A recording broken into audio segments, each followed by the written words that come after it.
씹는 기능은 생명 연장의 핵심입니다. 세계적인 장수학자들은 치아의 개수와 씹는 힘이 곧 남은 수명을 결정한다고 강조합니다. 의학 전문가들 역시 입안에서 음식을 잘게 부수고 침과 섞는 저작 작용이 소화의 시작이자 뇌 건강의 마지노선이라고 경고하죠.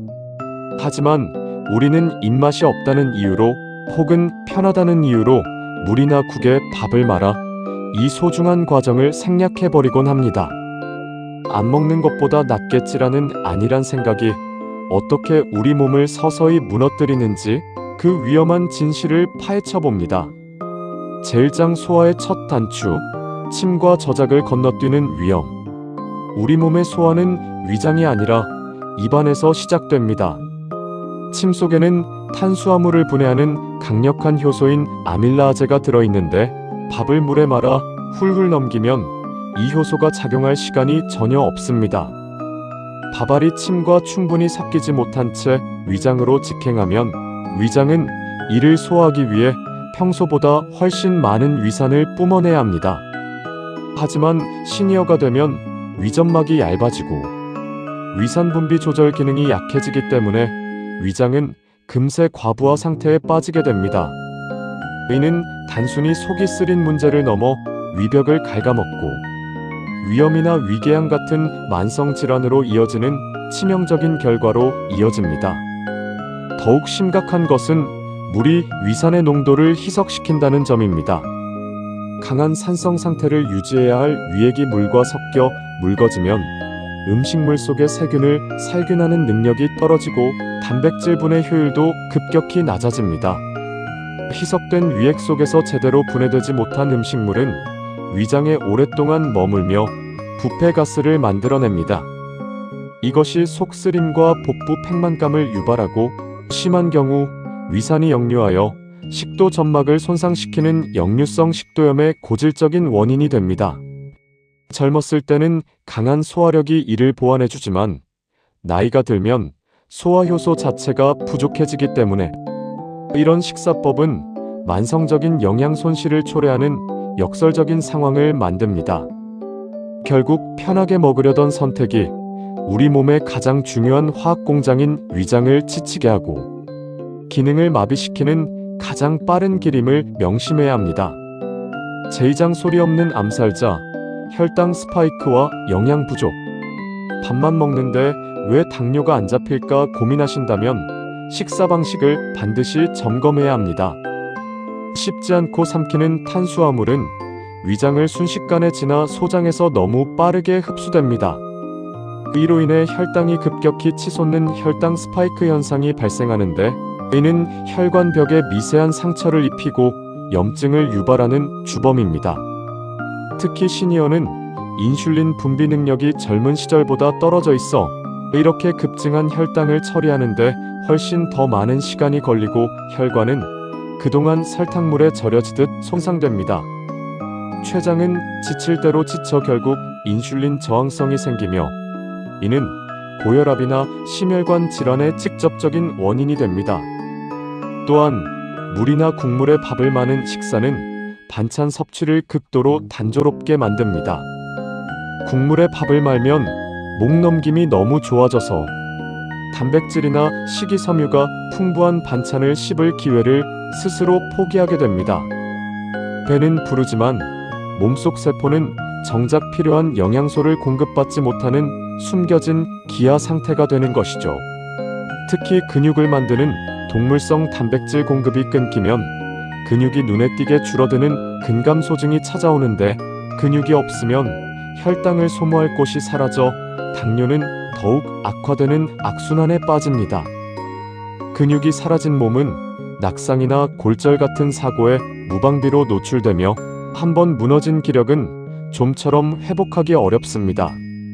국물 위주의 식사가 우리 몸을 지탱하는 단단한 근육과 맑은 혈관을 보이지 않게 갉아먹고 있다는 사실을 잊지 말아야 합니다. 제3장 씹지 않는 습관이 치매를 부른다.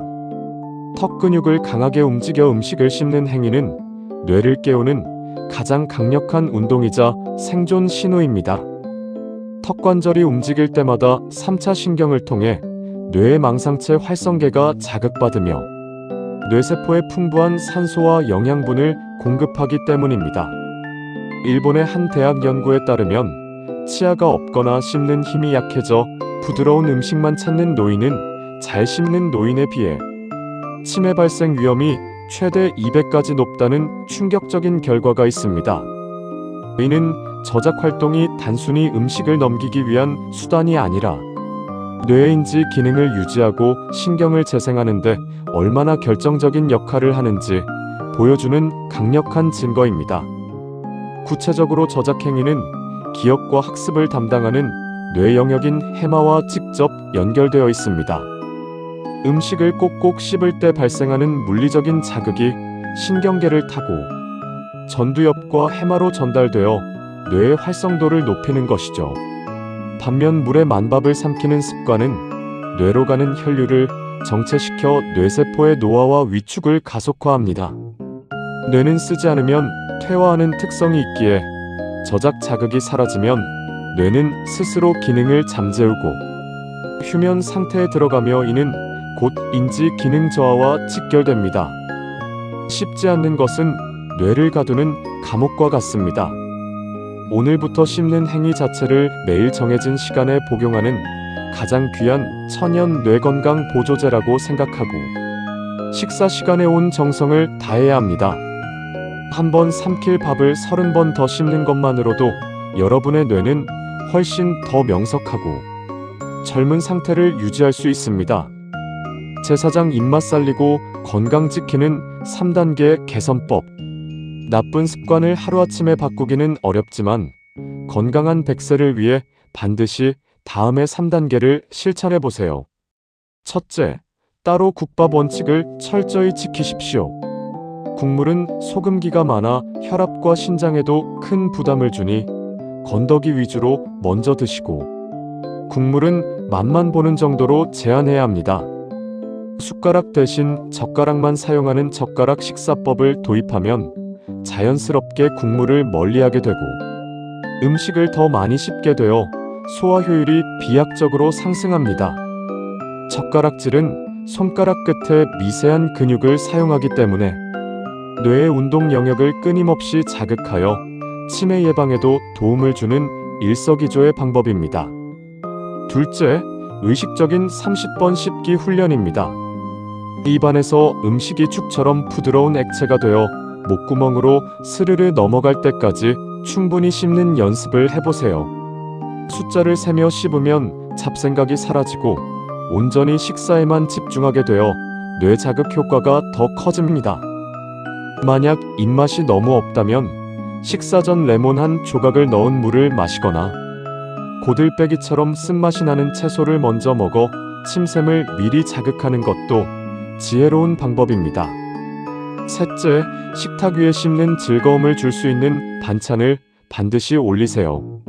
나물 무침, 멸치볶음 혹은 견과류 조림처럼 의식적으로 치아를 써야 하는 음식을 한두 가지만 곁들여도 저작 횟수가 비약적으로 늘어납니다.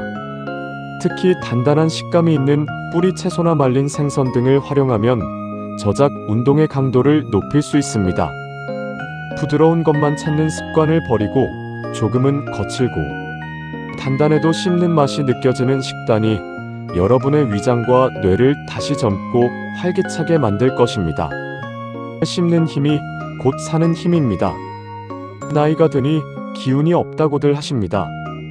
하지만 그 기운의 원천은 결국 우리가 매일 먹는 음식과 그것을 몸속으로 어떻게 받아들이느냐에 달려 있습니다.